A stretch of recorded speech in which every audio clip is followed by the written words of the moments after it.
친구 처가댁에 따라가는 건 좀 그렇지 않나? 라고 생각하실 분들이 있을지도 모르겠습니다.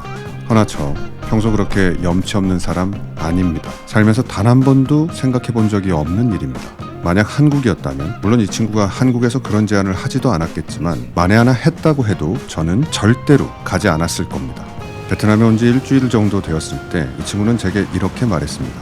야, 나 한 3일 정도 처가댁 다녀와야 돼.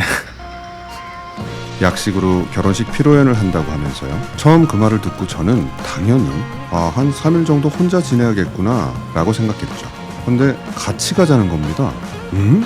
야, 내가 네 처가댁을 어떻게 가? 아니 잠깐만, 아닌가? 그냥 신랑 친구 자격으로 함을 팔러 간다고 생각하면 되지 않을까? 아니요 이거 정말 말이 안 돼요.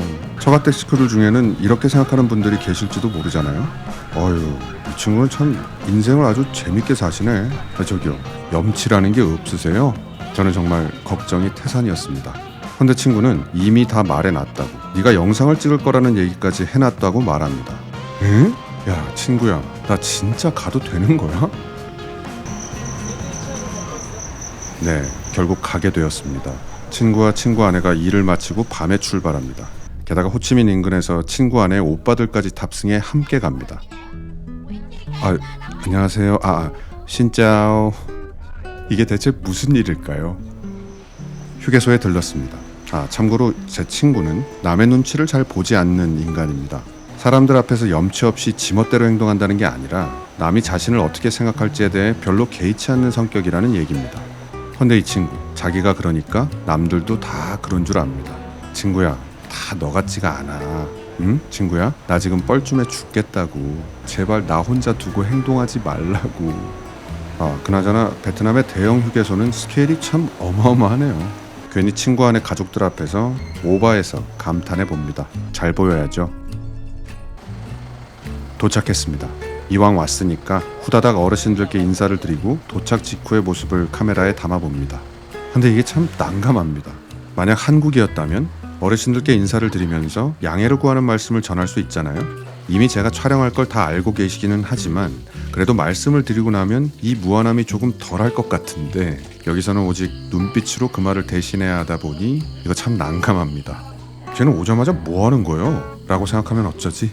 혼자서 마음을 졸입니다. 게다가 지금은 새벽 3시입니다. 그 말인즉슨 도착하자마자 곧바로 자야 한다는 건데 그것도 참 민망한 상황이죠. 오자마자 인사드리고 촬영을 한 다음에 화장실에 가서 씻고 곧바로 잠을 자야 한다는 얘기니까요.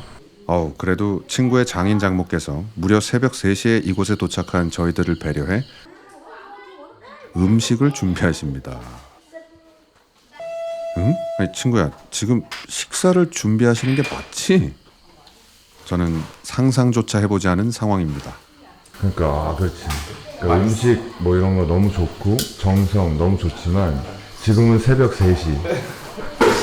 심지어 커피도 준비하고 있어. 새벽 3시에 진짜 커피 지금 못하대요. 이틀만 못하대. 자기만 해봐도 날라차기. 이틀만. 걱정하지 마세요. 진짜 날라차기를 하는 건 아니고요. 그러니까 안 잘 생각하고 오시는 거예요? 근데 자. 네, 친구 말대로 다들 주무셨어요. 이렇게 밥을 먹고 커피를 마신 다음 정말 이제 5분도 안 돼서 소등이 이루어지고 다들 잠자리에 들었습니다. 아니, 이렇게 빨리 주무신다고? 만약 올림픽에 빨리 잠들기 종목이 생긴다면 베트남의 효자 종목이 되지 않을까 싶었습니다. 오해하지 마세요. 저희 그렇게 예의 범절을 모르는 놈들은 아닙니다. 베트남에서 담배는 그저 기호식품입니다. 아까 도착하자마자 집에서 한참 떨어진 곳에 가서 담배를 태우고 있었는데 친구 장모님께서 들어와서 피라고 하시더라고요. 재떨이까지 손수 준비해주면서 말이죠. 그래도 도저히 안에서 피울 수는 없어서 이렇게 문 앞에서 피우고 있는 겁니다. 오전 8시입니다. 물론 일어나고 싶어서 일어난 건 아니고요. 갑자기 뭔가 굉장히 부산한 느낌이 제 온몸을 흔들어 깨웠습니다. 응? 뭐라고? 아니 가는데 잠깐. 아니 여러분, 보통 안 가? 라는 말은 그 전에 최소한 한 번은 어딜 가자고 말을 했어야 할 수 있는 말이잖아요. 그렇게 말했는데 제가 갈 생각이 없어 보일 때 비로소 안 가! 라고 말할 수 있는 거잖아요. 하지만 단언컨대 친구는 제게 그런 말을 한 적이 없습니다. 아니 이 시간에 아침도 안 먹고 어디를 간다는 거지? 나중에 친구에게 물어보니까 자신도 그냥 가자고 해서 가는 거라고 답했습니다. 그리고 원래 이렇게 처가댁 사람들은 갑자기 움직이는 경우가 많다고 합니다. 에이 설마 라고 생각했는데 이후 영상에도 나오겠지만 정말 그랬습니다. 로컬 카페입니다. 다시 말씀드리지만 지금 시각은 오전 8시 아침을 먹기 전입니다. 베트남은 진정 카페의 나라인 것 같습니다. 에이 한국이 인구수당 카페가 가장 많은 나라인데 무슨 소리냐 라고 하실 분들이 있을 줄로 압니다. 하지만 저는 그렇게 생각하지 않습니다. 통계는 결코 베트남의 로컬 카페를 모두 담지 못했을 겁니다. 이건 베트남에 직접 와보시면 무슨 말인지 단번에 이해하실 거예요. 베트남의 로컬 거리를 걸어보면 아니 카페가 이렇게 많아도 되는 거야? 싶을 겁니다. 그리고 아니 아침부터 카페에 손님이 이렇게 많다고? 싶을 거고요. 아니 밥도 먹기 전에 카페부터 온다고? 아 이건 제 속마음입니다.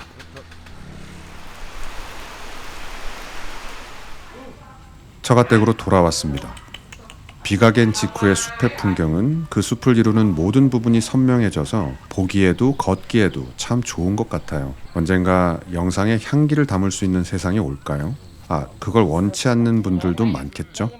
아무튼 이 순간 제가 음미한 이곳의 향기를 전달하지 못하는 게 무척 아쉽습니다.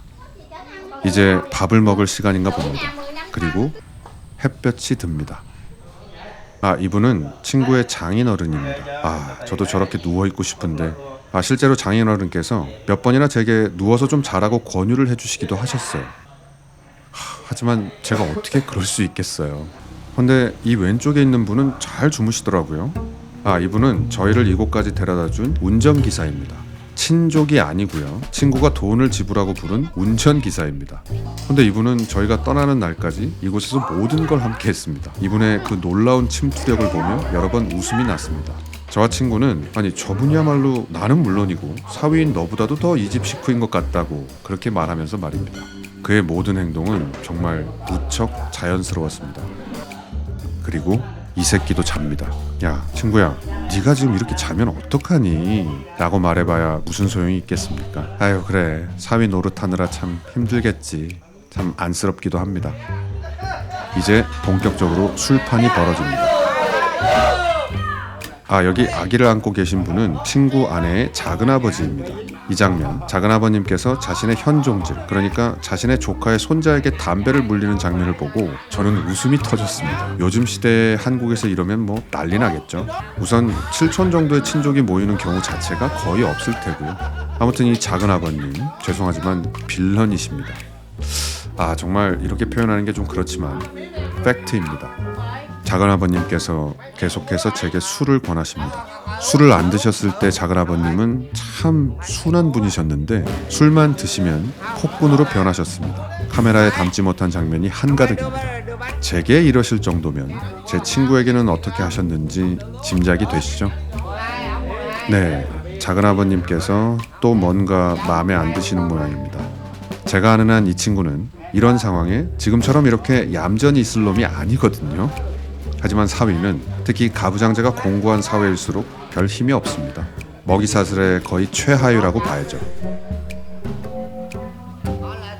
저기 작은아버님 언제까지 이러실 건지 알려주시면 안 되나요?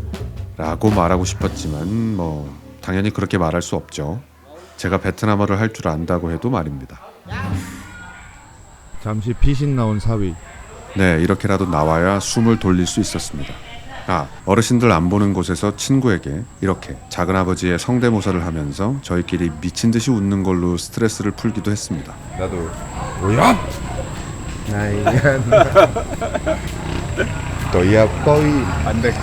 그럼 또 계속해야 돼. 아, 제가 주변 사람들 성대모사를 좀 칩니다. 아마 제 친구는 여기서 이 아이보다 서열이 낮을 거라고 생각합니다. 아, 이 아이는 친구 아내 오빠의 딸입니다. 너무 귀엽죠? 제게 몇 번 베트남어로 말을 건넨 다음 제가 그 말을 못 알아들으니까 도무지 이해가 되지 않는다는 표정을 짓는 그 모습이 참 귀여웠어요. 나중에는 조금 친해졌다 싶었는지 제 앞에서 막 개다리 춤을 추기도 했고요. 저 나이 때 개다리 춤은 뭐 아시아의 국룰인가 싶었습니다. 그러한 모습을 카메라에 담았으면 좋았을 텐데 이 친구 카메라 앞에서는 수줍어합니다. 아쉬웠어요. 미래의 K-팝 스타가 되기는 틀렸습니다. 이분은 친구의 장모님입니다. 장모님께서는 저를 볼 때마다 뭔가를 계속 말씀하셨어요. 제가 장모님의 말씀을 전혀 알아들을 수는 없지만 분명 그 말씀에는 환대의 뜻이 들어있다는 걸 확신할 수 있었어요. 정말 너무 감사했습니다. 이걸 어떻게 표현해야 될지 잘 모르겠습니다. 그래서 그저 웃을 수밖에 없었죠.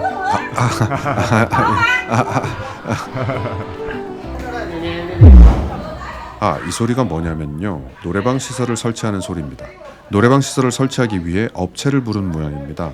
뭐 잔칫날이니까 그럴 수 있는 일이라고 생각했습니다. 소리의 세기를 접하기 전까지는 말이죠. 그 소리는 제 카메라에 달린 마이크를 찢어버렸습니다. 과장이 아니고 정말 찢었어요. 그 후에 마이크 음량을 거의 제로에 가깝게 줄였고요. 해서 그 소리를 온전히 담아내지 못했습니다. 제가 말로 전하자면, 여러분 왜 한 번씩 클럽에 가보신 적 있죠? 딱 그 정도 데시벨입니다. 개인 간의 대화는 뭐 거의 불가능했고요. 정말이지 밥 먹을 때와 잘 때 빼고는 하루 종일 소음이 울려 퍼졌어요. 아니 음악 소리가 너무 커 이거. 와. 소음이 정말 커도 너무 컸습니다. 이곳은 시골이라 밤이 되면 굉장히 고요한 정막이 흐르는데 밤 11시가 다 된 시간까지 소리를 줄이지 않았습니다. 이거 누가 신고하면 어쩌나 걱정이 들기도 했고요. 근데 가만히 생각해 보니까 이 소리는 제가 어릴 적 옆집, 윗집, 그리고 우리 집에서도 났던 소리입니다.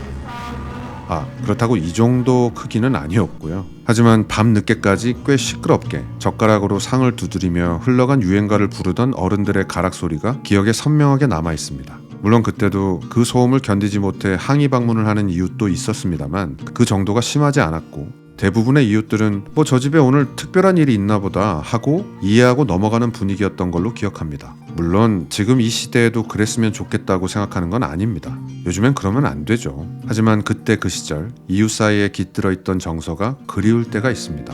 아무튼 그러거나 말거나 와우, 이 소음 정말 견디기 어려웠습니다. 다음 날 아침입니다. 이번엔 대규모 인원의 식사를 위해 또 업체를 부른 모양입니다. 와, 정말 스케일이 대단합니다. 이렇게 식사를 마치자마자 다시 노래를 시작하셨습니다. 밥 먹을 땐 노래를 멈춰서 정말 행복했어요. 소음을 피하고자 친구와 대피를 감행했습니다. 이렇게 바이크를 타고 그대로 호치민으로 돌아가면 참 좋을 것 같다는 생각도 했습니다. 아마도 제 친구 역시 같은 생각을 했을 거라 예상합니다. 조금 과장해서 표현하자면 빼앗긴 자유를 되찾은 기분이었고 오랜 속박에서 해방된 기분이라고 말해야 할까요? 아무튼 친구야, 너무 좋지 않니? 나는 행복이 없어. 내친 김에 산책도 합니다. 가능한 최대한 늦게 처가댁으로 복귀하고 싶었어요. 하지만 친구의 아내에게 전화가 옵니다. 아시죠? 들어가야 될 때가 온 겁니다. 근데 돌아왔더니 다들 짐을 다 챙겨 떠나는 중입니다. 얼른 짐을 싸서 나오랍니다. 에? 아니 이렇게 또 갑자기? 네, 그렇습니다. 나중에 물어보니까 친구 아내 언니 댁에 간다고 합니다. 친구도 전혀 몰랐답니다. 이렇게 언니 댁에 가고 있는데 갑자기 몇몇 분들이 저더러 따라오라고 합니다. 에? 어디를? 아니 지금 아직 언니 댁에 도착하지도 않았는데 라고 말할 새도 없이 따라가게 되었습니다. 뭐 물론 말을 할 수도 없고요. 따라가서 보니까 촬영할 만한 풍경을 소개시켜주고 싶었던 것 같아요. 이 상황이 참 웃기기도 하고 또 고맙기도 했고요. 그런데 와우, 제게는 제법 특별한 풍경이었습니다. 친구 아내 언니 부부께서 소유한 코코넛 농장인 듯한데 살면서 언제 또 제가 이렇게 현지인 분들과 이런 시간을 가질 수 있을까 싶어서 연신 셔터를 눌렀습니다. 이분은 친구 아내의 동생분인데 코코넛 열매를 좀 치십니다. 마치 어미새처럼 여기 있는 모두에게 쉴 새 없이 코코넛 열매를 쪼개서 나누어 줍니다. 제게는 총 4번을 주셨거든요. 사실 3번째부터는 그만 먹고 싶었는데 거절하면 쪼개질 것 같아서 군말 없이 모두 받아 마셨습니다. 드디어 언니 댁에 왔습니다. 사진을 요청하셨는데 이 카메라는 사진 기능이 없다는 말씀은 드리지 않았습니다. 3 와, 이렇게 큰 돼지를 내가 본 적이 있었나? 어우, 약간 징그럽기도. 뭐가 징그러워, 맨날 돼지고기 처먹으면서 라고 생각하는 찰나에 갑자기 또 모두 떠납니다. 아, 이게 잠깐 들른 거였구나. 물론 그 사실을 친구나 저나 전혀 몰랐습니다. 이렇게 갑작스럽게 인사를 드리기는 했지만 뭔가 너무 급하게 헤어진 것 같아서 개운치가 않은 마음으로 호치민으로 돌아갑니다. 아, 그리고 처가댁을 떠나기 전에 장인 장모 두 분께서 제가 가족 사진을 찍어주길 원하셨습니다. 여러분께는 여러 차례 말씀드렸다시피 제 카메라에는 사진 기능이 없습니다. 하지만 잔뜩 상기된 표정으로 사진을 기대하고 계시는 친구의 장인 장모께 반드시 진실을 말할 필요는 없다는 생각이 들었습니다. 전에 영상에서도 언급한 적이 있지만 누구나 자신이 허용할 수 있는 거짓말의 범위와 한계를 정해놓을 필요가 있다고 생각합니다. 스스로 굴욕적이라고 느끼며 하는 거짓말은 결국 자신에게 해가 되지만 타인을 위해 기꺼이 감내할 수 있는 거짓말은 모두에게 좋은 결과를 내는 경우가 많은 것 같아요. 사진을 찍겠다며 하나 둘 셋 이라고 외치는 지금의 이 거짓말은 제가 기꺼이 그리고 즐겁게 할 수 있는 거짓말입니다. 부디 두 분께서 이 영상을 보시고 조금이나마 즐거우셨으면 좋겠습니다. 친구야, 두 분의 피드백 좀 부탁해.